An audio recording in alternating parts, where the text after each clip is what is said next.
नमस्कार मित्रांनो, धनश्री जाधव यूट्यूब चॅनलवर आपल्या सर्वांचे पुन्हा एकदा स्वागत। बालमित्रांनो, आज मी तुमच्यासाठी आषाढी एकादशी निमित्त अतिशय सुंदर असे भाषण घेऊन आलेले आहे।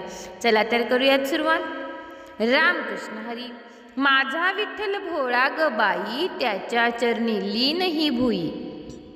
आज आषाढी एकादशी। साऱ्या वारकरी भाविकांना, विठ्ठल भक्तांना या पवित्र दिनाच्या मनापासून शुभेच्छा। रामकृष्ण हरी। अहो, आषाढ महिना सुरू झाला की साऱ्या महाराष्ट्राची धडधड वाढती या।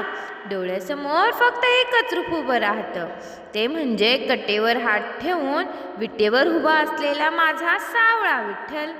घरदार, शेतीवाडी, सुख दुःख सगळं देवाच्या चरणी सोडून हातामध्ये टाळ मृदुंग घेऊन लाखो वारकरी जेव्हा पंढरीच्या वाटेला लागतो, तेव्हा आभाळही विठ्ठल नामाच्या गजरानं फाटून जाते बघा। वारकरी भाषा आणि वारी म्हणजे काय हो? वारी म्हणजे नुसतं पायी चालणं नाही, वारी म्हणजे अहंकार विसरून मातीत मिसळणं। रस्त्यात किती ऊन असू द्या, पाऊस कोसळू द्या, पायाला फोड येऊ द्या, पण मुखातून जेव्हा ज्ञानोबा तुकाराम आणि पुंडलिक वरदे हरी विठ्ठलचा गजर निघतो ना, तेव्हा साऱ्या वेदना कुठं पळून जातात। तिथे चालणारा प्रत्येक जण एकमेकाला माऊली म्हणून पाया पडतोय।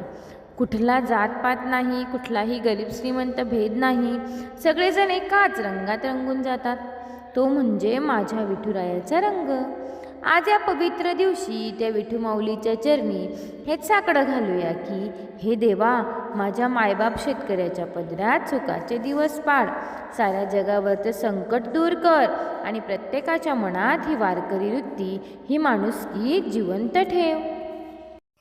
जाता जाता विठ्ठलाच्या चरणी एवढंच म्हणे, काया ही पंढरी आत्मा हा विठ्ठल। काया ही पंढरी आत्मा हा विठ्ठल, नाचू कीर्तनाचे रंगात ज्ञानदीप लावू जगात। नाचू कीर्तनाचे रंगात ज्ञानदीप लावू जगात। एवढे बोलून मी माझे भाषण संपवते। जय हिंद, जय भारत।